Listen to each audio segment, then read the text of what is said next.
You are Locked On Syracuse, your daily podcast on the Syracuse Orange. Part of the Locked On Podcast Network, your team every day. And what's really sad about this game is Syracuse basketball got the good version of Chris Bell. They did. Chris Bell has had a really disappointing season. He has. He's shooting barely above 30% from three, averaging less than 10 points a game coming into this one. Last season, he shot 42% from three, which was second in the conference.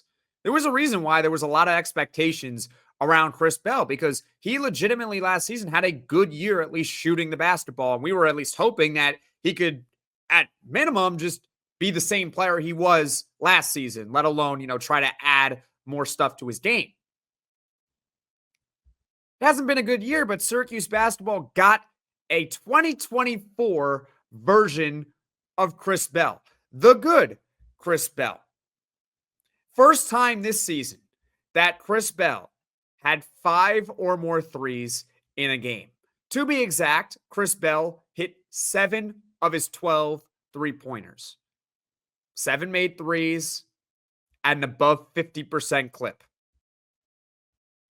That's good. That's 58% for the game. That's what you want from Chris Bell. He scored a season high 23 points. It's just the third time this season that Chris Bell has scored 20 plus points in a game. And it's the first time he's done it since the Texas Tech game back in late November. Remember the Texas Tech game? That was only the 5th game of the year, I think. Or maybe the 6th game of the year. I'm not entirely sure, but it was in late November. That's how long it's been since Chris Bell had a Chris Bell type of game. 20 plus points, making a ton of three-pointers for the first time all year. He finally got hot from deep. And yeah, I know he missed that shot at the end of the first half. You can't really get mad at him, though, when he makes 7 of them in the game. And yet Syracuse basketball completely wasted it.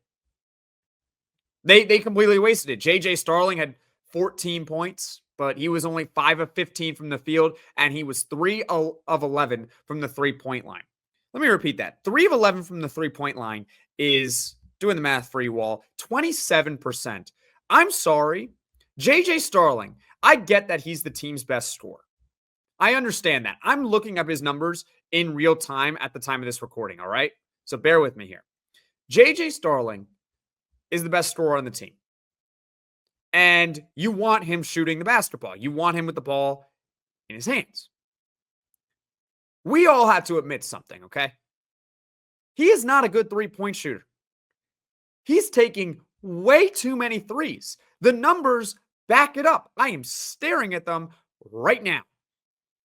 J.J. Starling is a career 30.5% three-point shooter. Let me repeat that. Career 30.5% from the three-point line. That's it. J.J. Starling this season is shooting less than 30% from deep, and it's only going to get worse after tonight. I don't know why he takes so many threes.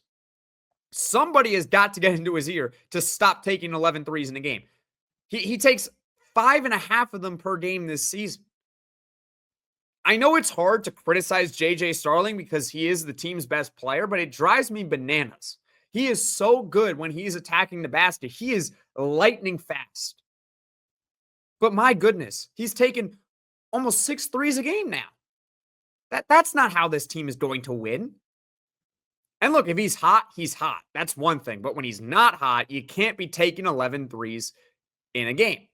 So yeah, J.J. Starling has 14 points, but it was not an efficient 14 points. And outside of that, Eddie Lampkin only had 7 and 6 in 22 minutes. That's it for him. Kyle Cuff doesn't really do much.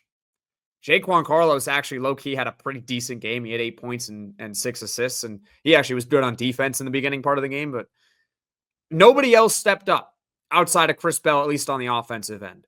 And on defense, nobody bothered showing up after the first 10 minutes.